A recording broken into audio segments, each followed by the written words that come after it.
and Phantasmic over to the front of the park and doing ticket sales and vacation traveling. I was brand new, just there for 2 weeks. My schedule was very set in stone. It was a Wednesday through a Sunday. It was usually, mid-morning, so 10 to 5, where the regulars didn't want to work. It was a very straight schedule, and it was easy until, of course, September 11th. I don't know how far you want me to go, but my schedule was pretty set. Yeah, I was pretty set. I'd been there. I couldn't tell you at this point how far along, but it was our version of a 9 to 5 Monday through Friday type, because I got 2 days off, always next to each other, and then I had the 5 days, 7 8-hour shifts. So it was very straightforward AM shifts. Yeah, I mean, I know I was a little bit behind. I know I talked about this last time. I was a little bit behind most of the people that started the same day as me in terms of where I was work-wise and everything. I want to say I didn't finish training until like right before Labor Day, I believe. So I only had maybe a week and a half of regular work time before, everything happened. But yeah, for me, it was, regular schedule. And I mean, the park was even the people were back in school and kids were back in school and everything. Magic Kingdom, I think, was still not closing till 9 on weekdays. I believe it was 9. It could have been 8, but I think it was 9. So I had this sort of like, noon to like 9:30, 10 o'clock schedule. And, it for like a week and a half. And we were just settled in. Like, I don't know, like I was trying to think back on what was going on at the time, but we were really still in that mode of meeting new people and learning what the party life was like and everything. I mean, I think at this point Kim and I had met our across the way neighbors. It was 4 dudes, and like we were hanging out with them a whole ton. Cause I honestly, I think that like, I definitely slept in my apartment the night before it happened, but like my friend, I think may have slept over, like just, we used to just like hang out, like have sleepovers. It just happened to be with a guy.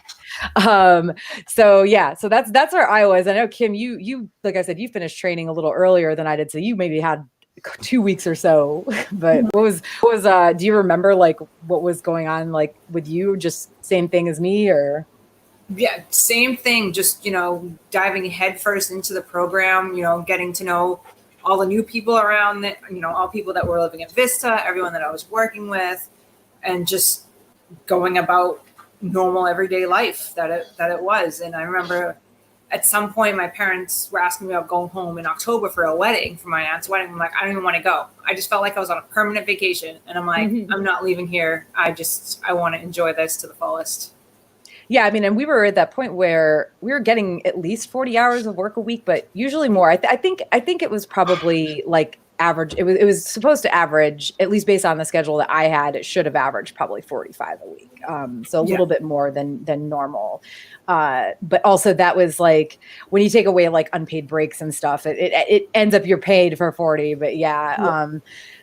But yeah, so were any of us working? I wasn't working, and I know Kim wasn't because we were in the apartment together. So you said your days off were what, Monday, Tuesday then, Brian? I can't remember the exact days off, but I remember I worked on the weekends and I had a couple days during the week off next to each other. On the actual morning of September 11th, I was off. Okay. And definitely we had went out the night before. What day was September 11th? I believe it was a Tuesday. I think so. Kim says it was. I could hear Kim mouthing. I can see Kim mouthing Tuesday. I think that Monday night was Jungle Gyms, karaoke. Yeah, that whole thing. So I do remember I was on someone else's floor. That wasn't in my apartment. I was with another vacation planner. His name was Kevin Ford. He was the other guy who trained with me. Right after I did, not with me. He trained right after I did to be a vacation planner, and I was actually at Chatham when this happened. I wasn't at Vista that morning, so I definitely was off. Oh, you were at Chatham, were you? I was at Chatham that morning. You were supposed to be there. Not overnight, Brian. Yep, I was not at Vista. I was at Chatham. Weird aside, and I think this is something we can talk about in the next episode. I always found it so stupid that if you lived at Vista, you couldn't sleep over at Chatham and vice versa. Yeah. That is nonsense. We're all on the college program. Who cares? It was so crazy. I had to sneak out of a place to go home. Yeah. We'll talk about that. That's actually, I was wondering what we could talk about next month, but that's a good thing to talk, like weird college program rules. Weird college program rules. What were the rules when you were there? That's great. So none of us were working. You actually had the day off though. Like yes, you weren't I actually had the day. Yeah, we had planned to have the day off. I definitely remember. Kim, were you supposed to go in that afternoon? I know I was. I can't remember. I don't know if I was supposed to work that night and then kind of called and said, yeah, no one's working. Yeah. Or if I was off. I can't remember our days off. Whether it was Wednesday, Thursday, if it was Tuesday, Wednesday, because it was the same as Brian. We had 2 back-to-back. Right. Because I remember shitty Wednesdays. Yeah. I know. Yeah, I remember those too. I don't remember what days of the week I usually had off, but I definitely was supposed to work that day. So I believe my days off were usually Wednesday, Thursday, but they were supposed to be, at least at the beginning. So I was supposed to work at like 1 or 1:30, maybe 1:45 that afternoon. It was, somewhere around there. But I mean, I don't know. So you weren't supposed to go to work or anything. See, because I had to go to work, I was up. Kim was up before me. Yeah. But I was up fairly early. I mean, I couldn't tell you what time off the top of my head. I probably should have looked this up, but for me, it was like I woke up.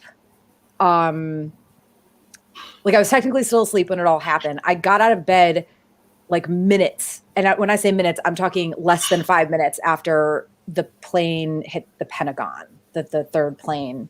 And like I wandered out into the living area because we had that front bedroom, and Kim was on the couch and like she jumped up and she was like, the World Trade Center is gone, the Pentagon's just been hit. And I was like, the fuck is this bitch talking about?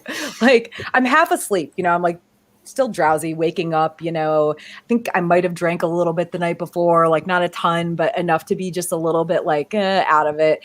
And I went into the little kitchen area and I'm pouring a bowl of cereal. And while I was pouring the milk into the bowl, they were replaying, I believe, the second plane hitting the World Trade Center. And I was just like, all of a sudden, like what Kim had said, like hit me along with that visual. And I poured milk like all over the counter. I mean, it just kept going into the cereal bowl, and then it was out of the cereal bowl and all over the place. So yeah, I'm right there with you. It was right there with you. I was so confused at what was going on. I saw the second and the third plane, and I'd been woken up for the first plane, or been made aware. I shouldn't say woken. I was made aware of the first plane, and I didn't get it. I remember just not being confused, and then seeing it, just like I don't get it. And the severity of it took a while for it to actually set, because I have no attachment to New York whatsoever. Like I don't have any family or friends in New York for the most part. But then it started taking on the toll when I realized what actually was going on. For me, it took, I would say, a half a day for me to really realize how encompassing this was. First thing that happened was we got a phone call saying you're not going to go to work the next day. So that was with the guy who I worked with. So I remember getting a call saying, hey, he was off, that we weren't going to be working the next day, but I still didn't land on me for a while. I was that oblivious, unfortunately. Yeah, Kim, I mean, you, out of the three of us, because I'm with Brian, I'm from Connecticut, but like at the time I had one friend from high school who I was pretty close with, who I believe had just started his freshman year at it's Wagner on Staten Island.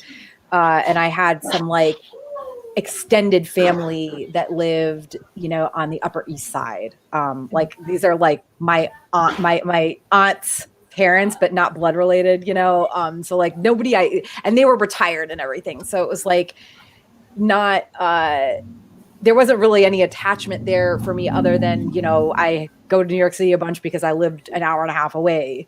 But Kim was, I mean, you were up earlier. So like did you see it happen live? I honestly don't. You must have seen the Pentagon one or heard it, or at least heard about it, because like I said, when I woke up, that's like the first thing you said to me was like the Pentagon had just been hit.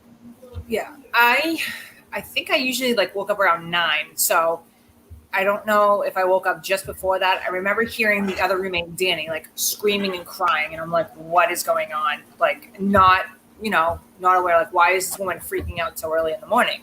And so I went to her room and she's crying, and they had like a tiny little TV in their room and she's watching. And I was just like, again, like what the hell just happened? It didn't seem real. And I think as it went on, I found out one of the planes left from Boston. I was like, holy shit.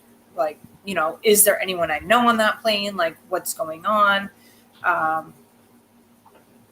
And that's, I might have seen like the second plane hit. I can't remember the exact time or what time I exactly woke up, but I remember being awake for the rest of it and just not getting away from the TV like the whole day.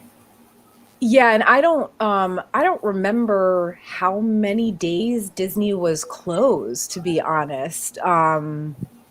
This was the first, I know that it was the first time they had closed since like 1994 for a hurricane, and it was like a partial day. I think it was Hurricane Andrew. Hurricane Andrew was 92. Yeah. I don't know. It was early. Yeah, it was early 90s. So maybe it was a hurricane, maybe it was something else there, but they closed for like a partial day. I honestly don't remember how many days they were closed, because I'm 99% sure that day that I was supposed to go to work was my Friday. So I didn't have to work the next 2 days, but I think that was planned. Like I only actually missed that one day of work. And I mean, I remember we were so confused. Because again, like we talked about last time, nobody had cell phones really. Like, yep. I think I found out that the parks were closed, or we're getting some feedback. Sorry, guys. Hold on. Oh, it's Brian. Haha, it's Brian. I muted you for now. I'm just kidding. I'm not. But yeah, I don't know. You might want to mute yourself when you're not talking. I don't know. It's like a sound. Not feedback. It's like buzzing. But yeah, how about now? Oh, that's better. Yeah. I had my cell phone next to the microphone. My bad. Oh, well, that's good to know. So yeah, speaking of cell phones, I have no idea where mine is. Weird. This is gonna be a fun like minute or so to edit out. Yeah, I mean, so none of us had cell phones or anything, right? And I mean, or if you did, you certainly didn't use them. So I'm pretty sure we found out that the parks were closing by the TV. Like the TV told us, like the little scroll bar at the bottom, like Disney World closing. The ticker.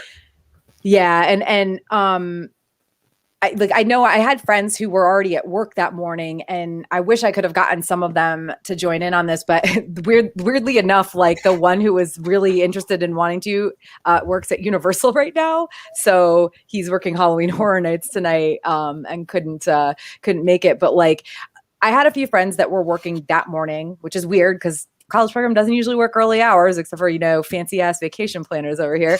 But, I remember them talking about like kind of shuffling people out of the parks, and everybody we were all so confused because again, this was before, like if this had happened, God forbid if this had happened, in the more recent years, everybody would have known about it immediately. It was like with the COVID closures and stuff, like they knew everybody knew it was going on. Like the minute Disney decided they were going to be closing the next day or whatever. And so it was like just being just out of the loop. You know what I mean? Like eventually getting that call, like 2-3 hours later saying you don't have to I was literally like, okay, they said the park is closing, but like I have to work, and I was ready for work, and I was kind of sitting there. It was a little before 1, maybe or 12. It was basically like I was within 30 minutes of needing to leave for work, and sitting there ready for work thinking, as far as I know, I might still have to go in for some reason before they finally called me. But yeah, it was thankfully having the next 2 days off, like automatically, I didn't, there was no confusion about what was going on for the next couple of days after that, at least in terms of work. But I mean, Kim, I know you mentioned one of our roommates, she was from Jersey, so she knew people. Like I believe that, including like some children who were like in daycare in the tower or something like that.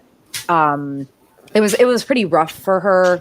And I mean, I know Kim, you had like, I don't know, acquaintances or like because the planes came out of Boston, Yeah. which is where you're from. So, I don't know if you knew anybody directly, but you knew of them or something like that. Yeah. So there was quite a few people from my hometown. It's one of my sister's friend's fathers was on the plane. That left from Boston. One of I think it was the first one that hit the towers.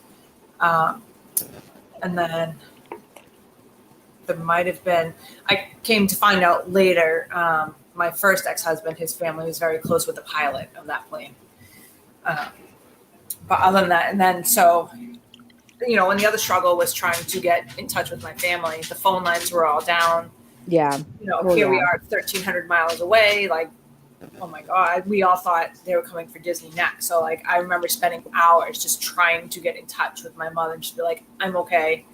I'm not leaving. I'm staying. Like, and that day too, we'd find out that a girl I used to take care of had passed away. So it was just like a double shot. It was rough. And I remember too, they'd offered us to work at the hotels to entertain all the guests. And I was just like, I don't want to.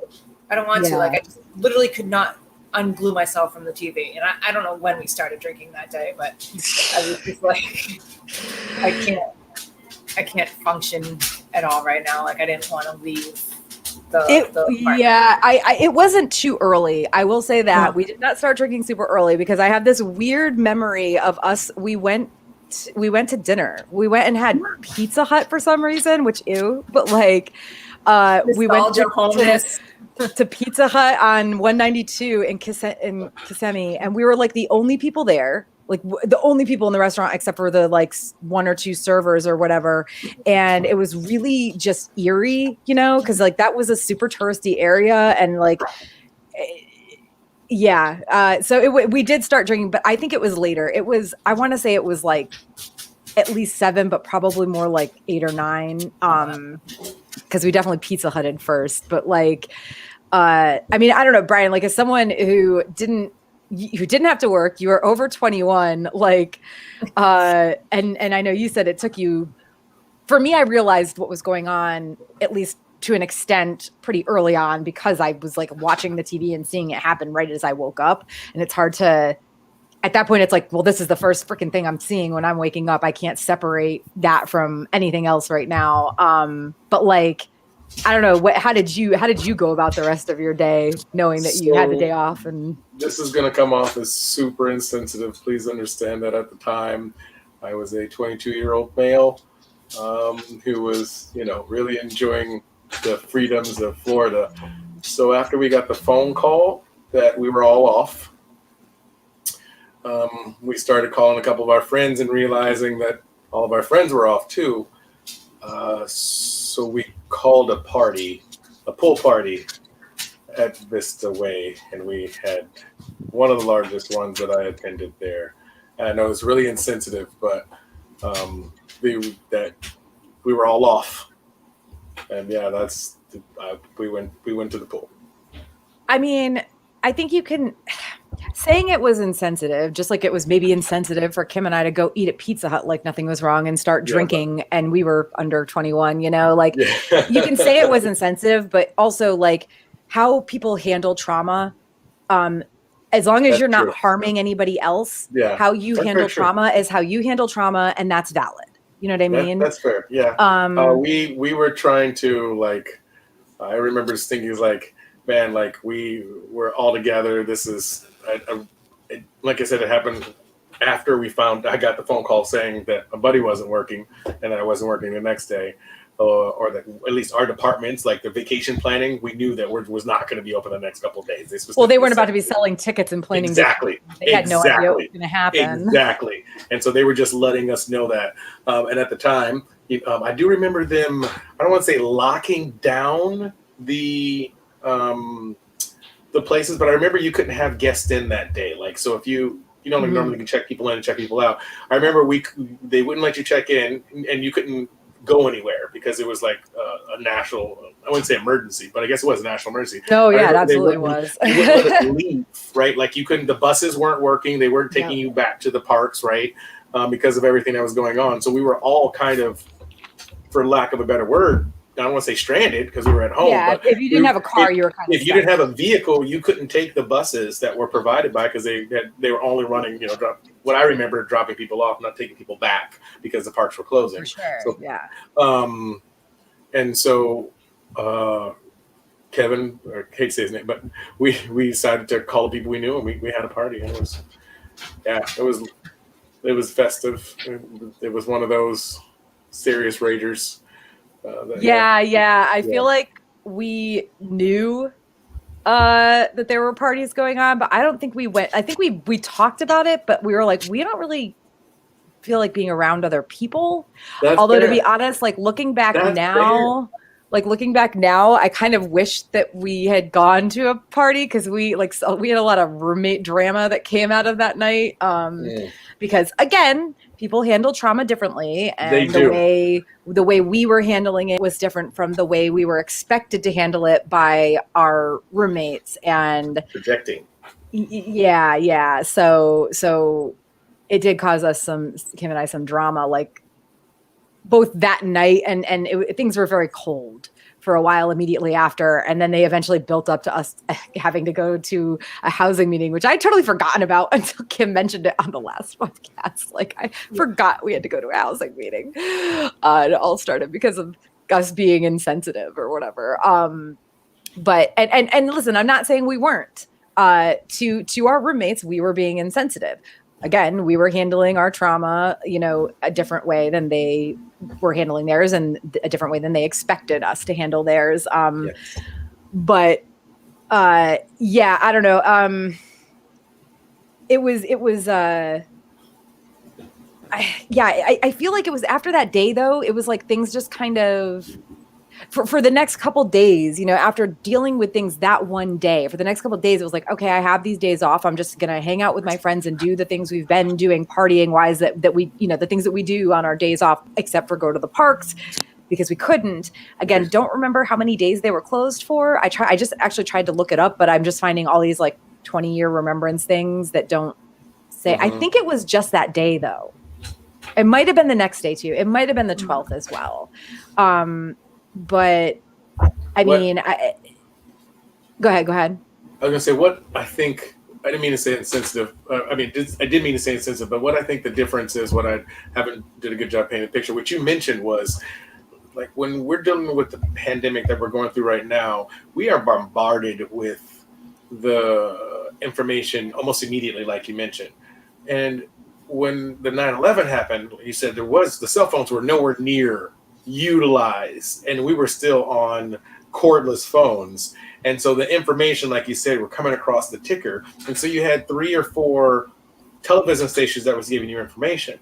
So instead of having the opportunity, and the internet was available, but it wasn't updated or utilized at the speed or rate that we use it right now. So right now, if you want to find out information on something, if with a good 10-minute hard search, you can get to the bottom level on just about anything. Back then, that wasn't possible. So the information trickled to us slower. So we had a much slower reaction than to those type of crises that we do now. I had a delayed emotional, when pandemic hit is one thing, or when, if that were to happen now, it'd be one thing. But when it happened then, it was just, you were watching TV. The realness of it was only when I look in Kim's face and see the remorse come through from the grievance, right? And that's the same thing.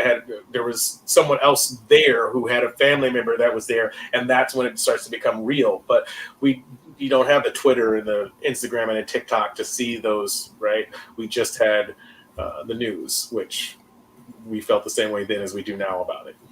Yeah, and I think there's like a 50-50 thing there, because it's like, I know for me, I hate watching videos. I like to read my news. So like, and I don't have we don't have cable. I haven't had cable television in like almost a decade now. It's been like 7 years, 7-8 years. Like I just stopped paying for it because I just didn't care.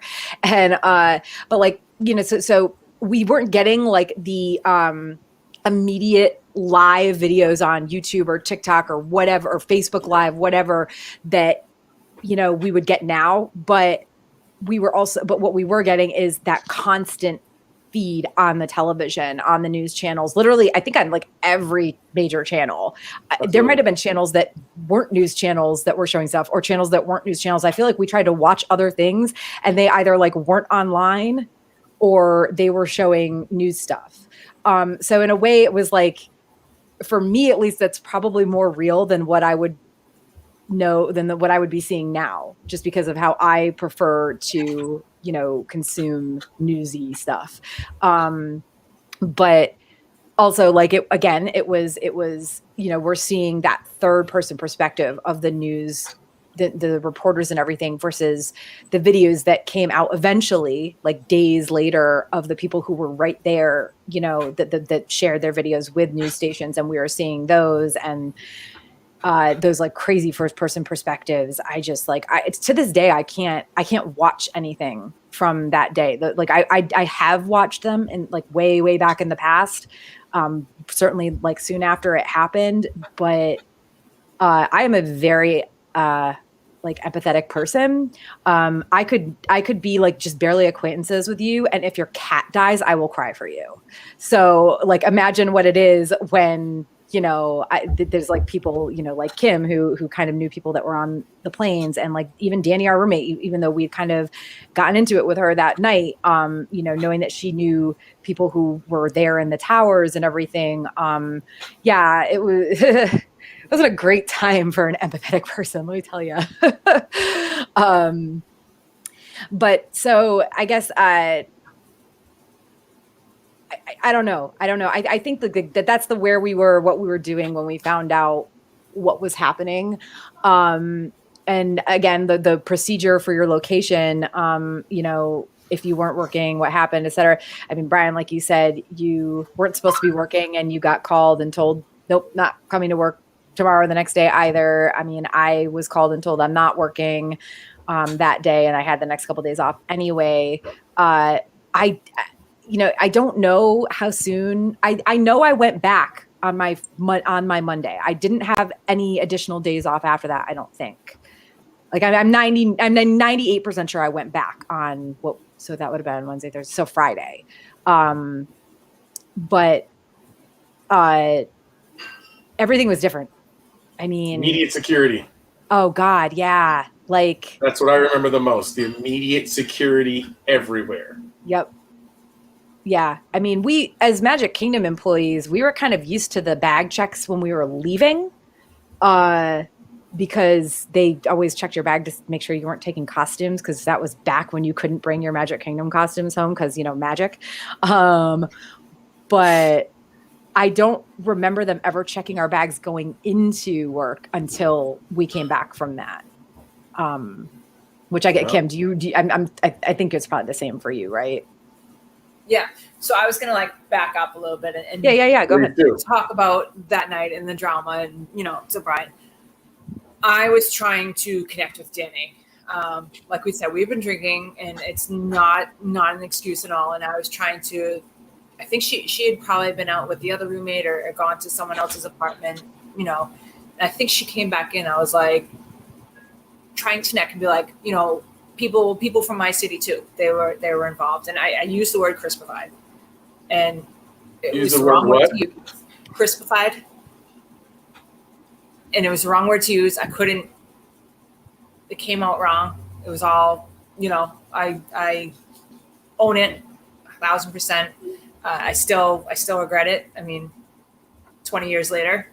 And I woke up to like a nasty note the next morning comparing crispified to fried chicken or something else of that nature. And it was just, no matter what I tried to do, it was never resolved. It never, there was tension from there on out. And I understand, like, I don't know how many people she actually lost, or if there was people that weren't found for a matter of days. But that's what did the harm. It was totally 1000% my fault. As for going back to work, I thought I went back on Thursday or Friday. I don't remember, but yeah, like the bag checks, I think as soon as you get off the bus to get into MK, I can't remember. And then like when my parents came down, I think maybe it was closer to December that they came down. But yeah, when you went to go into the parks, like they immediately started the bag checking your bags, the wands, like the whole nine.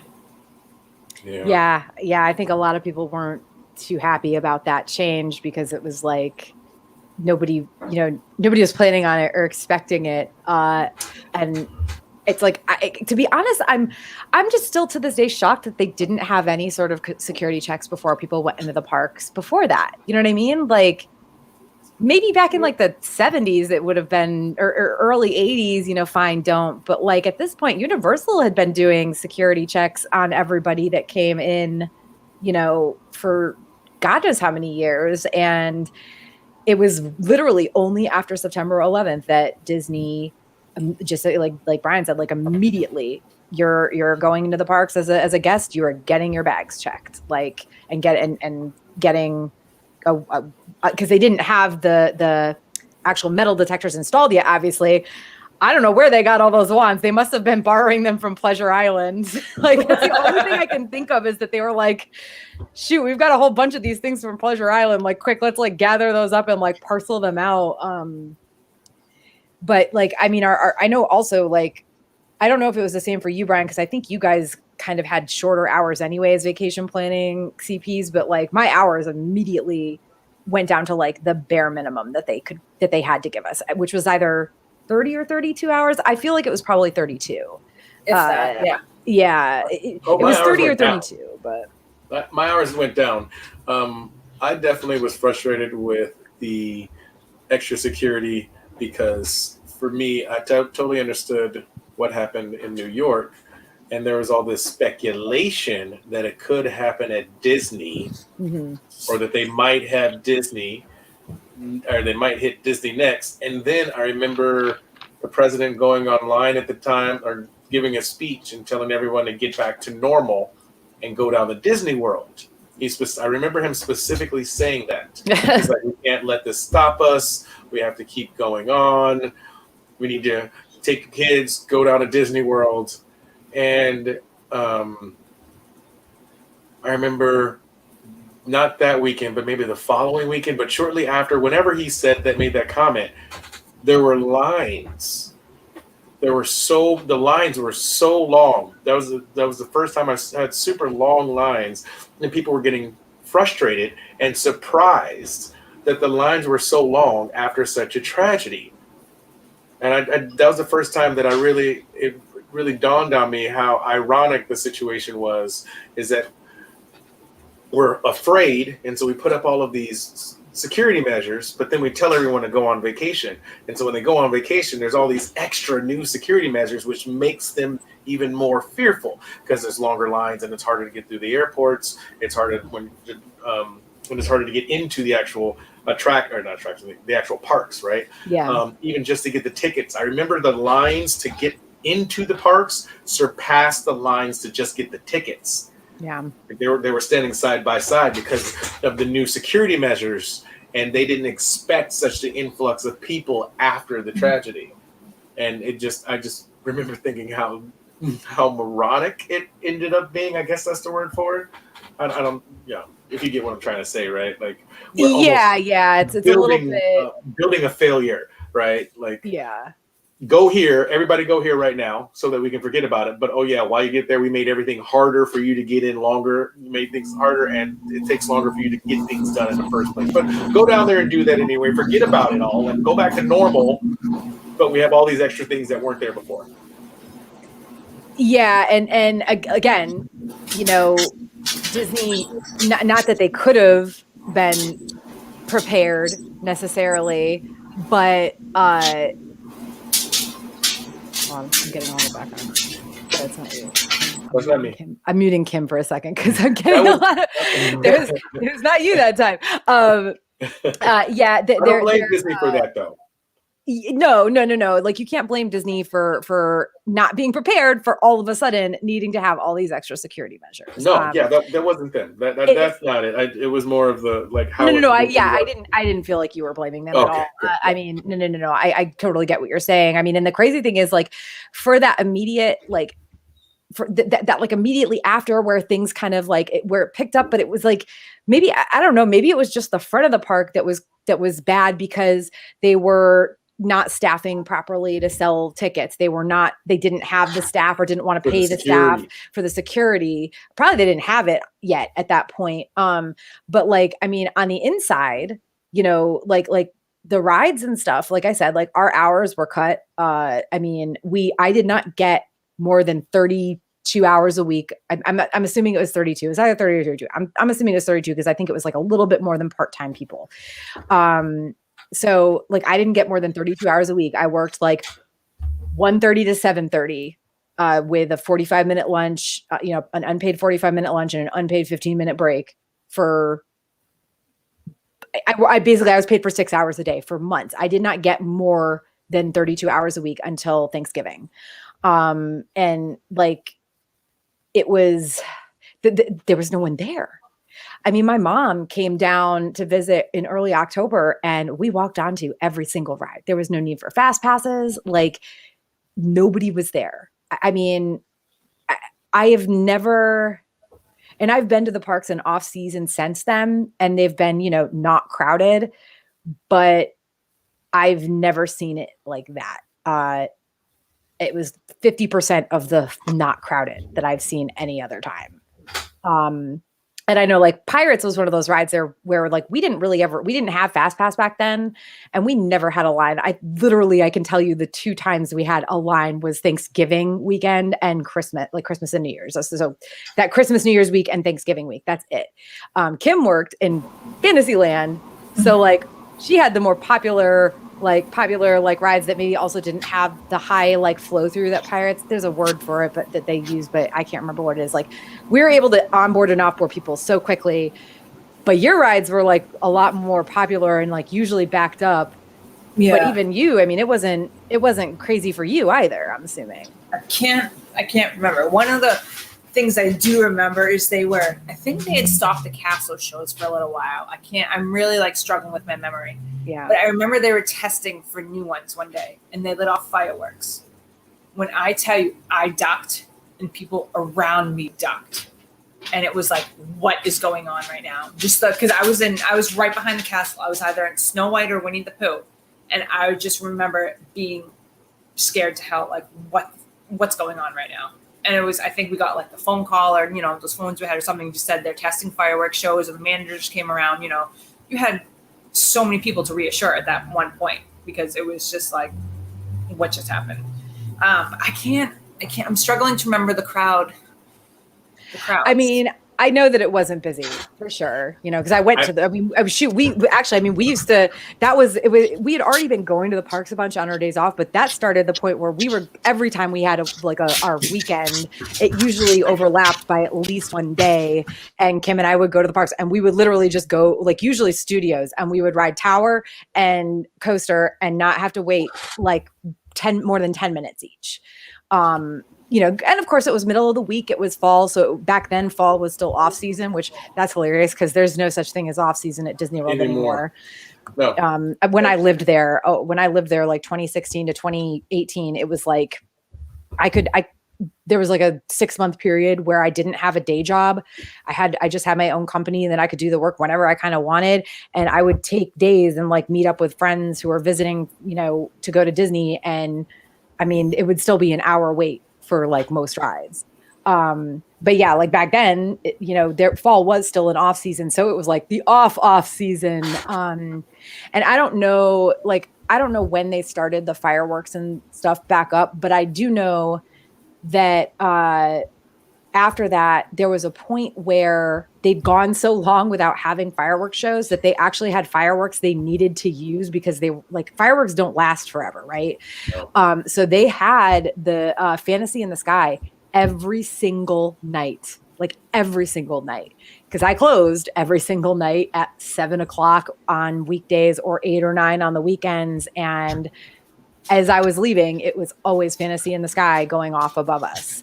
It was actually really like a race to see, like, can we get to the Magic Kingdom bus before Fantasy in the Sky starts? Because if you don't, then you got to wait, like the line builds up and you got to wait for 3 buses, you know, because they couldn't run the buses and the fireworks were going off and stuff to the parking lot. But yeah, so they definitely, you know, that was another weird difference. Like I think nowadays they actually do fireworks every night anyway. Like, but that's when it started because they didn't used to do them in the middle of the week.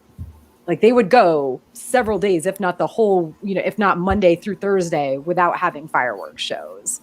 And again, I don't know if they still, I think they have them every day now, but it definitely started back then. But back then there was nobody there to watch them really, but they needed to get rid of the fireworks. So that's how they did it. I don't remember them closing that early. I always felt like I worked till like 9. Maybe I just can't. Maybe my memory is just foggy. Oh no, the only reason I remember this is because when I submitted, like when I went back to college, I had to submit like a report that showed how much what I worked and when.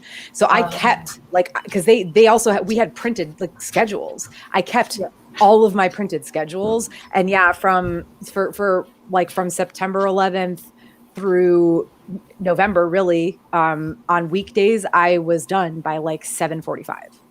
Depending, because it's like where I worked, it was like depending on which position you were closing. Like if you were tower, you weren't. They had you clock at 7:40, clock out at 45 minutes after closing time. But the other positions were only 30. Or maybe it was, I don't know. There might have been it might have been tower unload or whatever. But like yeah, so yeah. I mean, weekends it was open later still, 9, 10 maybe as time went on. But yeah, I mean. For me, I was privileged in that, I mean, whatever, I'm a privileged white girl, man. Like I grew up in a home where my parents were poor as crap when I was a kid. They started their own business. Then they had money, you know what I mean? When I was like in middle school or so, not super rich or anything, but well enough off that when I went down to the college program, I had a cell phone that they paid for. Now, granted, I wasn't supposed to use it except for in emergencies, but I had a cell phone that they paid for. My car had been bought and paid for, which was like partially me and partially them, whatever, it doesn't matter. But like my car was paid for. They paid my car insurance while I was there and while I was in college, up till I think when I turned 21. And then, when I was down there, like I needed to work to do fun things, to pay my rent, obviously my Vista Way rent, $82 a week that it was. But yeah, that like, other than that and buying, food, I really didn't, that money was any money that I made was like, I could save it, which like I did that.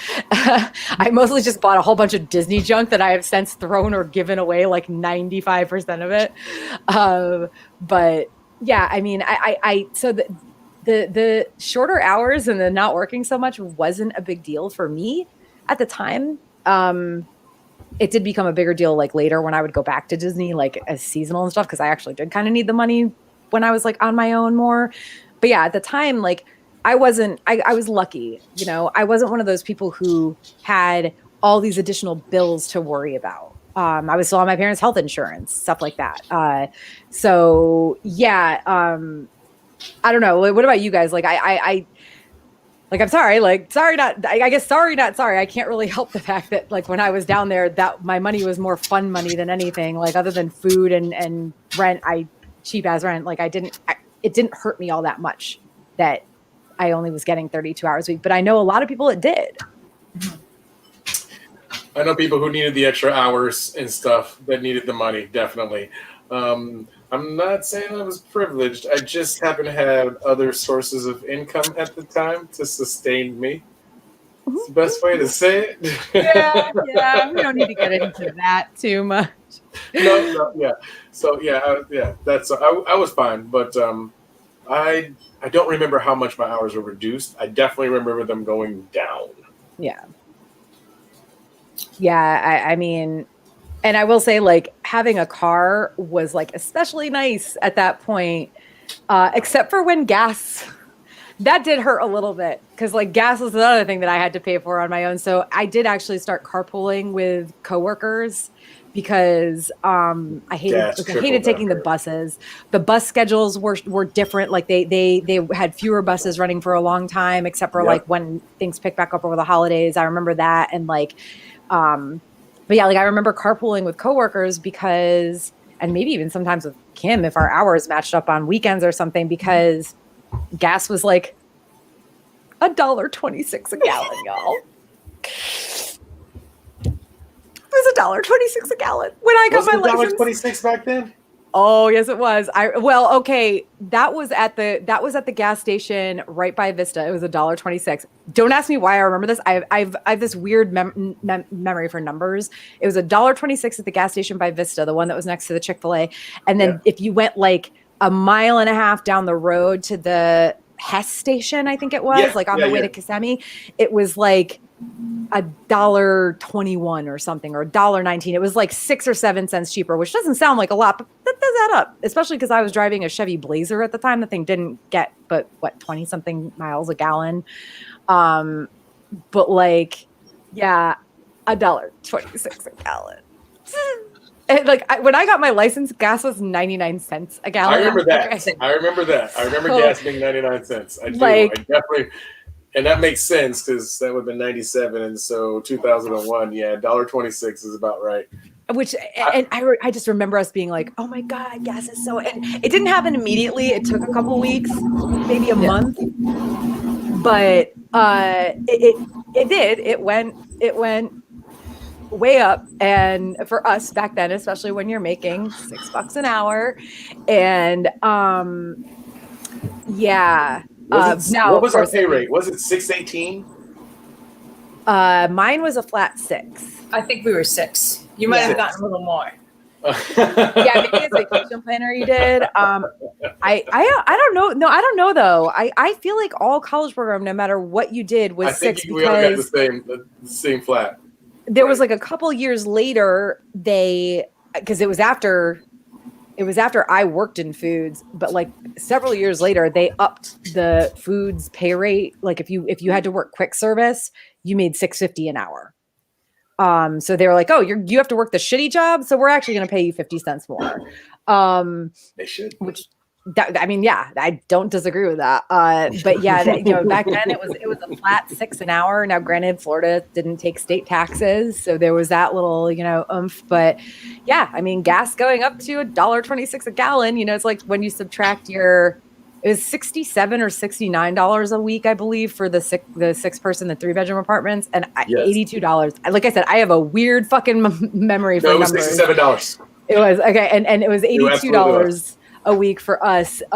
So, when you're only working 32 hours a week, even without the state income tax, being taken out, I mean, it adds up when you're paying rent and buying groceries. I mean, I lived off of ramen noodles and frozen pizzas and grilled cheeses the entire college program, pretty much. Look how healthy you are.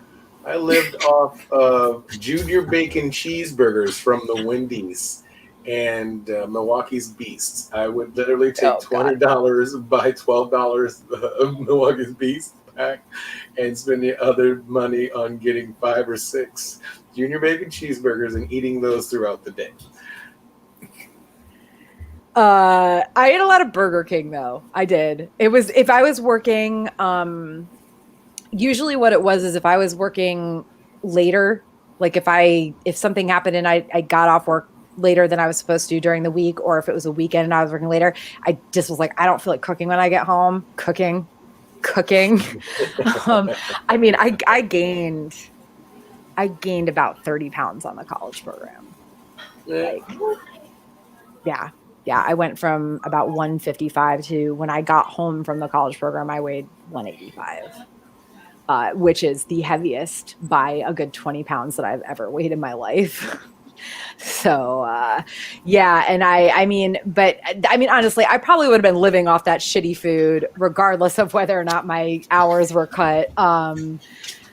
So yeah, I mean, other than, security and work hours getting cut, I'm trying to, so what about like personally, like outside of like the money thing, because obviously that, I think for all of us, and I mean, Kim, it might've been, I don't know, was it different for you in terms of like getting your hours cut? Was it problematic for you to have your hours cut, or were you kind of still okay? I can't remember. I struggled. I definitely struggled. So while I was down there, my parents were going to pay like my credit card bills, a couple other bills. I must have had a cell phone at the time, but I don't think I brought it with me because it wouldn't have worked. I can't remember, because I thought I had my cell phone like since I was in high school, but I can't remember. But they were paying for that. But my dad's job always had him traveling. And that was money. I mean, but when 9/11 happened, he didn't travel as much. So they weren't taking in as much, so they couldn't pay my bill. So like I dealt with a lot of credit issues, like right from being an 18-year-old. And I remember like I couldn't go out all the time. Like you had to like bribe me. Like I definitely struggled because they couldn't send me as much money, or like I wasn't making as much. It was definitely hard for me. I mean, yeah, I'm pretty sure I did bribe you sometimes, but like, listen, whatever. If that was like one small good thing I did in the college program was like help my roommate who was struggling, and like make sure she eats and like has fun. Like I don't. Yeah. Oh, I lived off like deli meats and bread. Like, you know what I mean? Like sandwiches with my work. Like I had your basic sandwich. It was always cereal in the morning because that was my thing. And I can't remember if I made dinner. But like it was always like a sandwich bringing to work because deli meats weren't that expensive, a loaf of bread. But I always remember going to the Publix or Walmart, taking out $80 for grocery shopping. That was my money for the week. Because after that and rent, then I was down to gas money if I could have it. I had my mom's little car, but yeah, I didn't have a credit card till I was like 21 or 22. So, I at least didn't have to worry about like racking anything up while I was down there. Yeah. But I also, I hated asking my parents for money.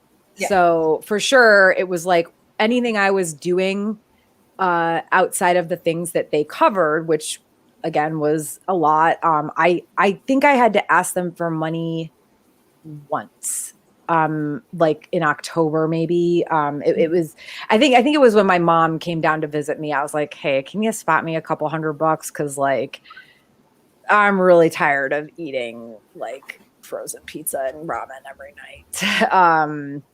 But and again, like there's probably some things I could have not done, like drink so much on the college program that would have helped with that. But like, to be honest, I don't remember buying that much booze. Like I really don't remember. We like had that one handle of Jim Beam that lasted us like the whole fucking college program.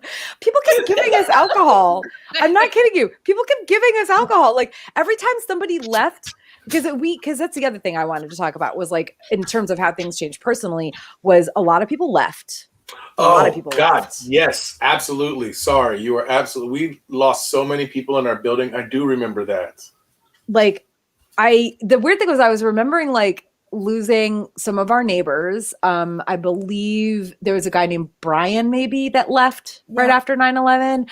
I thought that our neighbor Fino left, but then I realized I'd misremembered, and he actually got fired for smoking pot. Like they caught him smoking pot like in Vista or something, like, or Chatham or something like that. I think it was Chatham. Like he lived in Vista, but he was in Chatham smoking pot and got caught. But yeah, we lost a lot of people. And not only did we lose a lot of people, but there were a lot of people, including Kim, who were like really considering going home afterward. Whether it was because of money or because they just didn't feel safe, or just their parents. Yeah, wanted to be back with their families. Yeah, like I mean, so Kim, like I remember you being seriously considering going home, and me being like, just sitting back, like thinking, like I'm not going to be mad at her if she does because I get it, but also please don't go home, Kim. Don't leave me here. I don't know if I can do this without you. I mean, like, I remember like the only chance I had to go home, like before towards the end, it was like a chance to go home for my aunt's wedding, but I don't, or maybe I considered it. I was probably so homesick by that point. I'm like, I'm not gonna, give this up because I'll couldn't go back to school because it's already way too into the semester. I'm like, what am I gonna do? Yeah. But I remember like a few days after we must have had it off or something. Like I remember having this epiphany. I remember being in the room across the hall, the boys' room. I was on someone's computer. I was talking to like my first high school boyfriend, like confessing my life to him. Like he didn't know, but like he was, my first. And so I'm like, just, you thought the world was ending. So I was going through and like just talking to like all these people, and there was a boy back home, and I was just like still hung up on. I was like, oh, I need to talk to Brian and everything. And it was just a weird, like, going through this epiphany and trying to connect with everyone and just making peace with everyone, like a lot of people did. Yeah, I don't remember so much of that, but also I had my set group of friends from back home who I talked to regularly, who I missed. But I went down on the college program and like this, I need to like reinvent myself. I need to get away from where I grew up and away from the people I grew up with, no matter how much I love them. And Brian mumbled like a bit ago, like the institution, and like Donate. When did we start calling ourselves? Like, when did we start calling ourselves that? Because it was legendary in my mind. When I left the college program, I took that back with me. Thank you very much. I don't even know why. Congratulating that. I remember Kim would say that all the time. We're the institution, and I'm like, I didn't get it. And then I'm like, oh, yeah, okay, I get it. Yeah, like no, it was awesome. I love it. I'm not hating. I forget how or what. I mean, obviously it was after like Stone Cold, but we both like, I'd always liked wrestling. Tara had gotten into wrestling, and somehow she's just like, we're just going to call ourselves the institution. I was like, we're a tag team over here.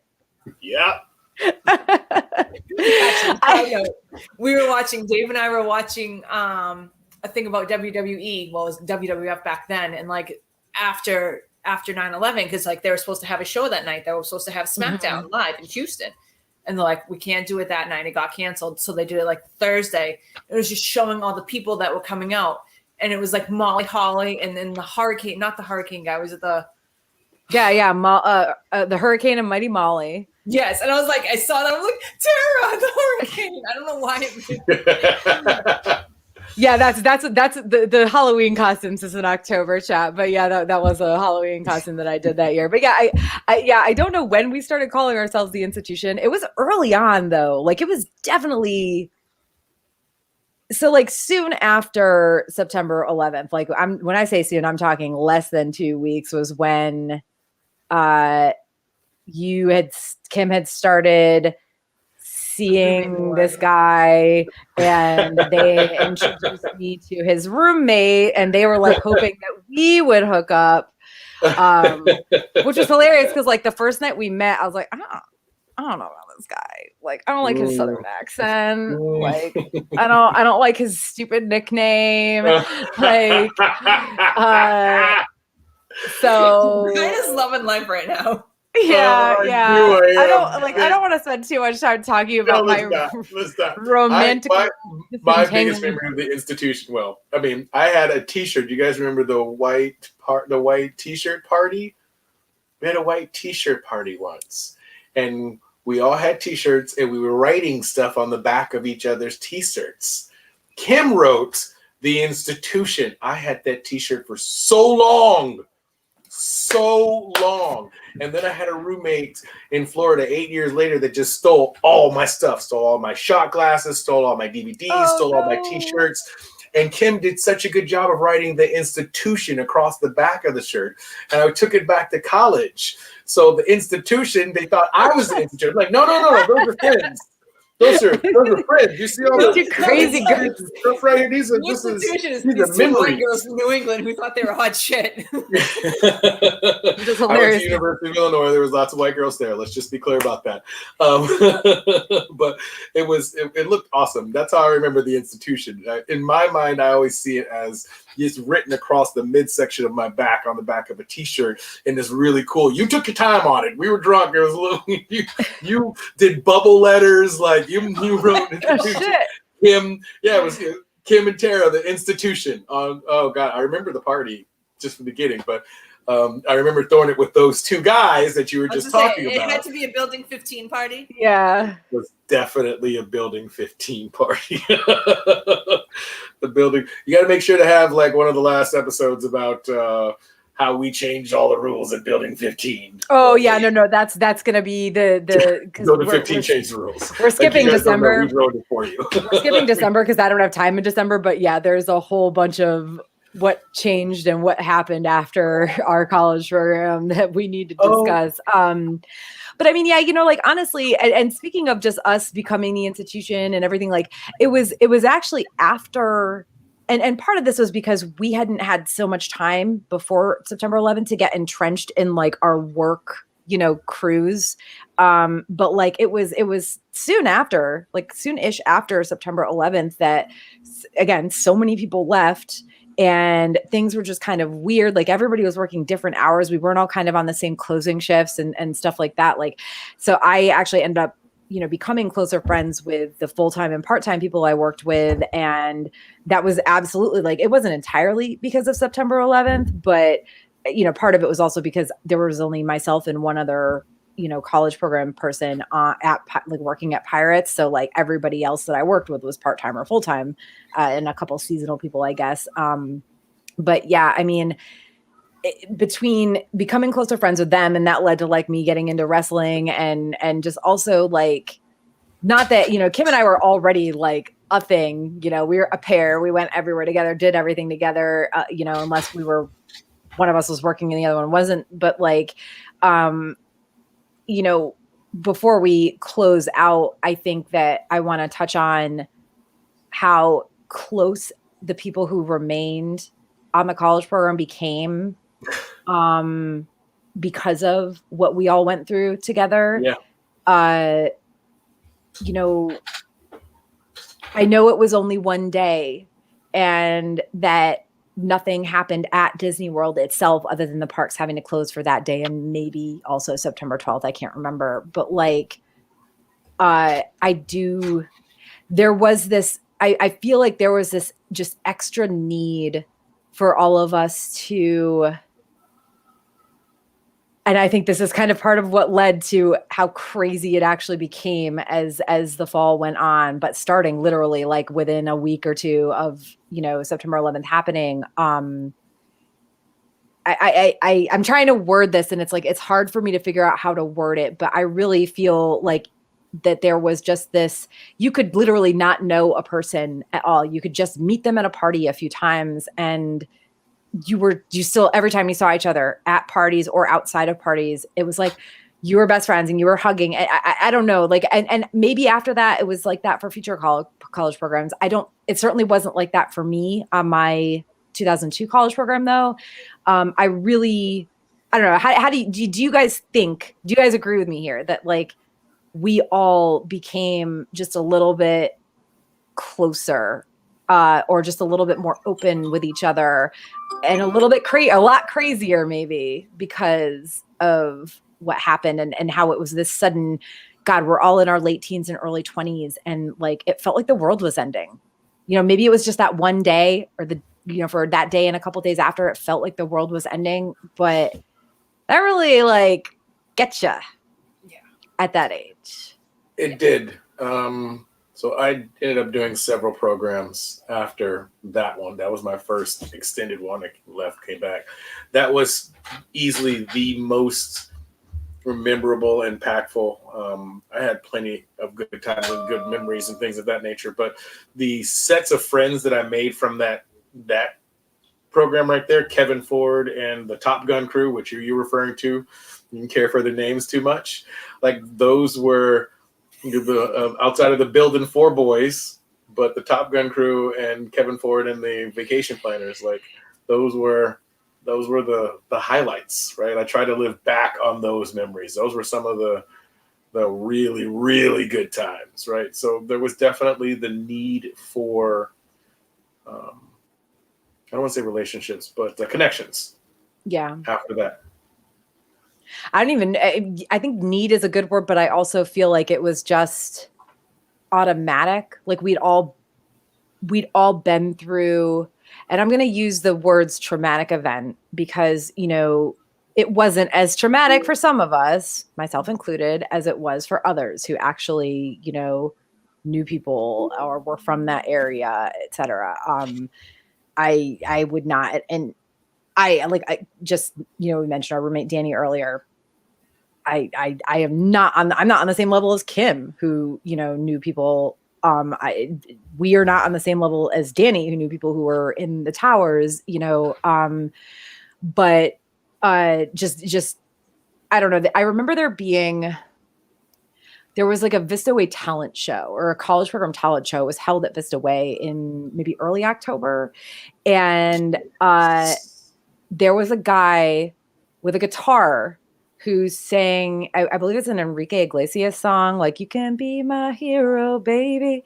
But I remember that. He sang it. He rewrote the lyrics to be about September 11th. I don't remember the lyrics at all, but I remember everybody in that fucking room was crying. Like, was it indoors? Was it at the pavilion? Yes. Yeah. Yep. Oh, I totally remember that. Oh, you just jogged some memories. Wow. Right. I do. It bothers me. You might not have been there, Kim. Honestly, I don't know if you were there. But that's now I got to look it up because it's like it was Enrique Iglesias, right? Hero. Oh, he could be my hero. Yeah, I'm pretty sure that is. But more. Oh yeah. Yeah, hero. Like let me be your hero. Would you dance if I asked you to dance? Would you run and never look back? But he slightly. And the weird is this is the first time I heard what is. I don't know if you can call it filk because filk is like fan fiction lyrics. So like it's when somebody takes a popular song and rewrites the lyrics to go with like Lord of the Rings or Game of Thrones or whatever.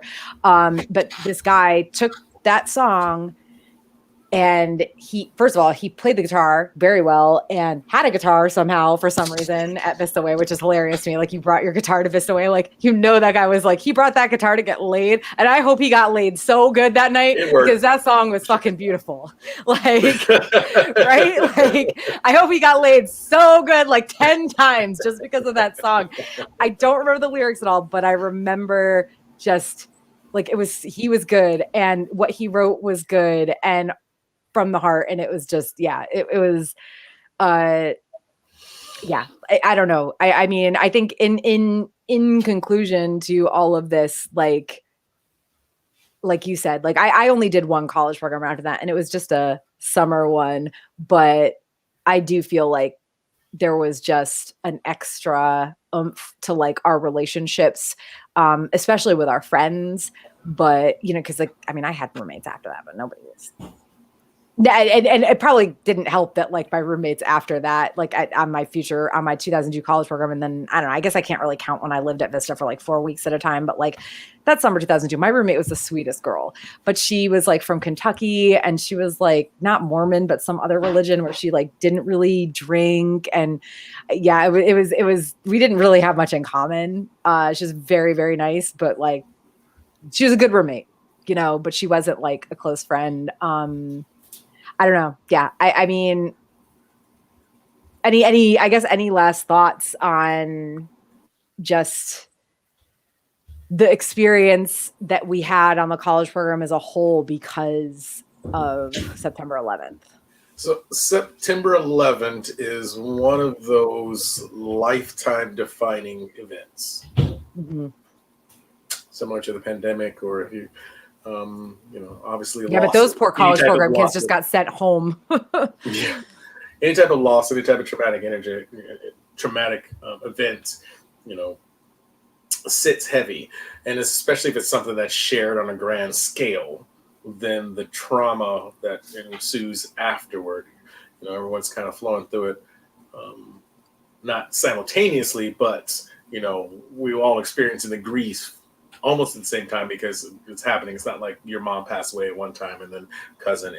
We're all experiencing this as United States of American citizens. This happened perceived by on our soil by somebody on the outside.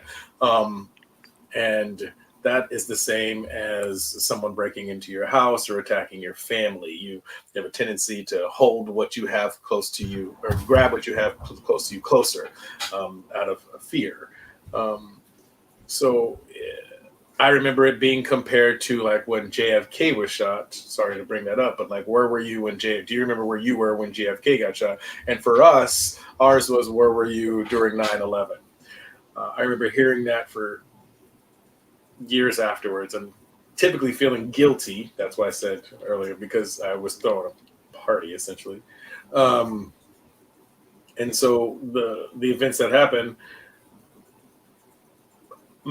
created the perfect environment, on top of it being Vista Way and people being close and away from home already, for us to even be closer. Again, because you're looking for that bond, that connection, and you're away from everything you already know. And this big, giant, tragic thing just happened.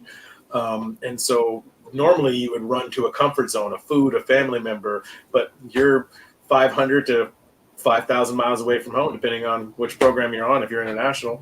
But, so yeah, I think that it was a unique program because of those events that happened, right?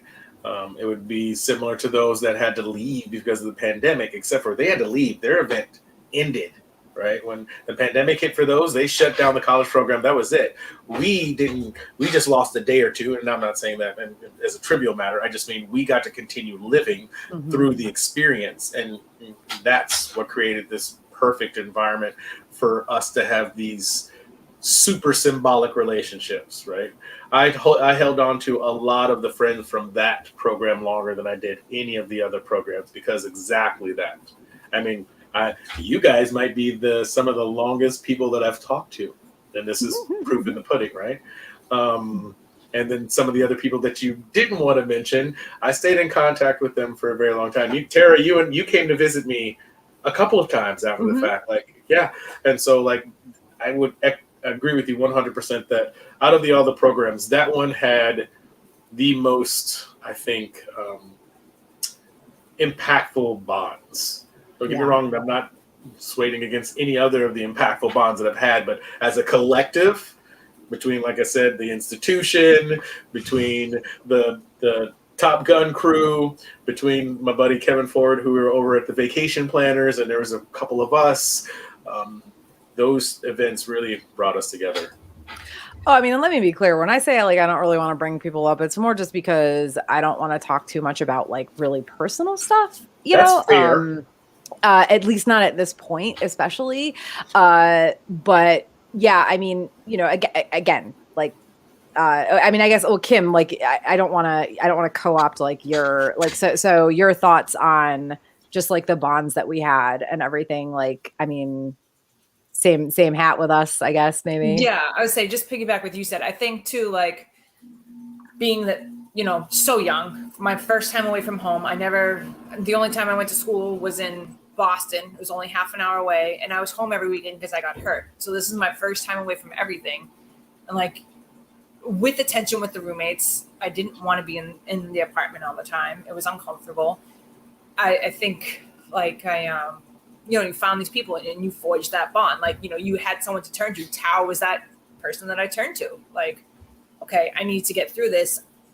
We kind of just helped each other to get through it. I mean, our lives were so parallel at that time that we kind of just helped each other get through it. And yeah, I mean, I'm still friends with Josh on Facebook. Sorry. No, it's okay. I'm still friends with Josh too.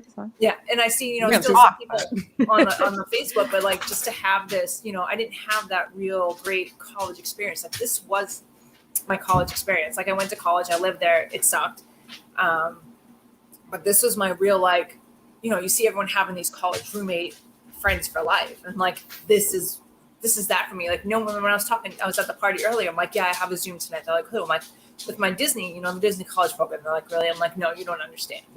This is, I'm A, we're talking about 9/11 ago, and we were all through it together. I'm you don't get that kind of bonds. I have similar bonds at work, but that's total different spectrum. That's a law enforcement fireman bond. Those are another, you don't know it until you're in it type of bond. Yeah, I mean, I don't get me wrong. Like, I have the bonds that I've created as an adult for sure. Yes. But honestly, like, I did go to college. I did have like a freaking amazing time. Like, I was in a sorority.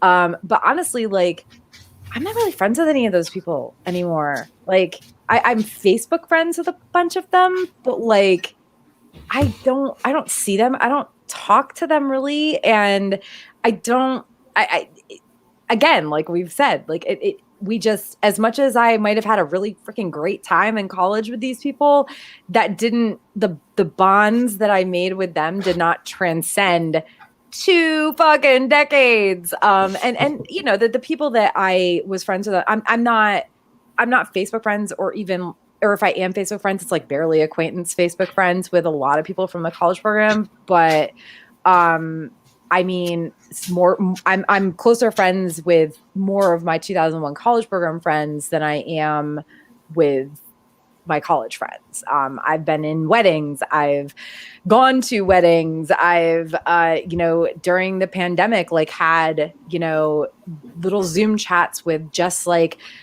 my friends Jamie and Nikki and Linda, who all were actually Chatham people and stuff like that. Like,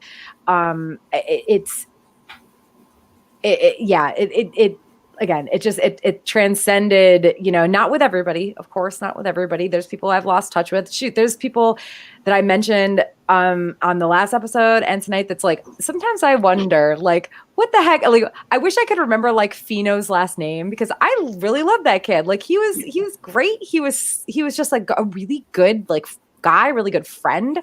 Don't know how he left the college program, and he like gave me his email, and like we never talked again because there was no Facebook or anything. But like, I mean, even there are so many people that I did lose touch with because they left after 9/11 or soon after, for other reasons, like that. I still, especially in this instance, we've been talking so much about the college program. I think back and wonder, like, what the heck happened to these people? Like, I wonder how they're doing. But yeah, I guess on that note, any last thoughts about 9/11? Next month I want to do an episode that's talking that really gets into like the meat of the college program. But yeah, any last thoughts about 9/11 and how things change, anything like that? We good? It made it harder. Yeah. It did in a lot of ways. It made it harder, and weirdly, it also made it better. It did. It made the bonds better. You're talking about all the different bonds that you made. I did have an awesome college program. I had an awesome college. I went to University of Illinois. I still talk to quite a few people from there. And then I stayed in Florida and made a bunch of awesome friends, and had some great experiences. But as you were talking, even through those experiences, I still keep remembering that really it was a unique bond from the 9/11 crew, from the fall 2001 program was super unique because of. Oh yeah, because you also did spring and summer. I did spring guess. and fall of 2001, the spring advantage of 2001, so that's spring and summer. Yeah. And then extended to the end of fall, went back, and then came back again and did the exact same thing in 2003. Well, I guess before we close out, there's a question I have for you specifically, because you did spring advantage, so you were there, because I don't think they had like just a summer program that year. No, they did not have a summer. It was either spring advantage or fall advantage. Yeah. So any people who were there on your spring program, did you feel that was the bond really that specific to like the fall advantage and fall people? So my first college program, I wrote off, to be real honest with you. I do have a couple of them on Facebook that I'm friends with, but I would consider my first foray into it was a failure. Like, I did not do good the first round of I didn't make as many friends at all. I didn't get along with my roommates. I got to get moved. Like, it did the first part of it, the fall advantage. I've made some good friends, but nothing like that. And I made some friends after the other programs that came in, but like I said, the 2003 programs, I made some really good friends, and one or two of them I still talk to. But the 2001, seriously, that that was the spring, or excuse me, the fall was the highlight. That time from right before 9/11, because that's when I started vacation planning to the end of I had some of the greatest times of my entire life those couple of months. Same. Kim, same. Yeah, like absolute. You guys were there. You know what I'm talking about. It was great times. Like that. I still remember. Like I said, the what do we call it? It was the black light party is what we called it, and we were writing up. We had to write T-shirts. It was the black light party. Okay. Now I feel like I hope somebody has pictures of this because I don't think I do. Are you I don't kidding me? have pictures. I'm gonna have Dave see. The problem is my book is stuck behind a closet, which is stuck behind our precious $3,000 TV.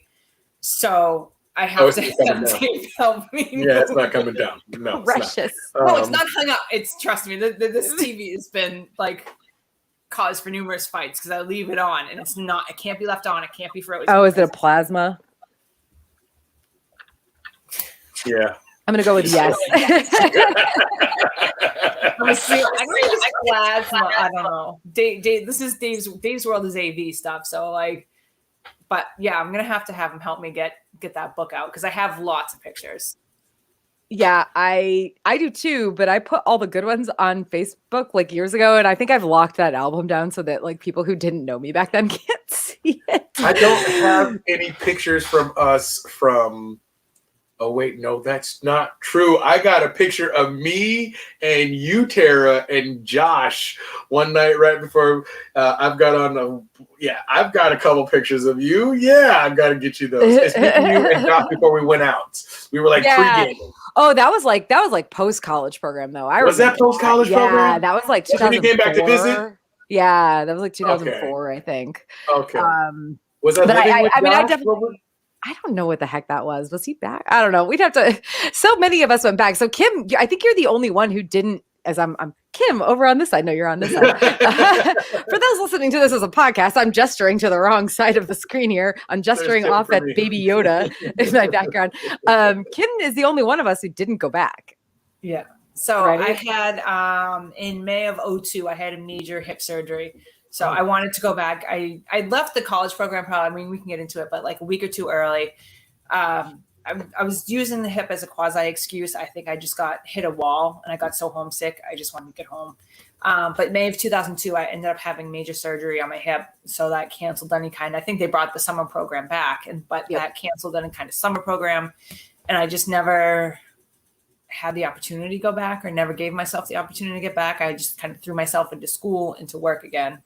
Yeah. And just focused on that. Yeah. Well, I mean, and that's our like January conversation really is like, what happened afterward?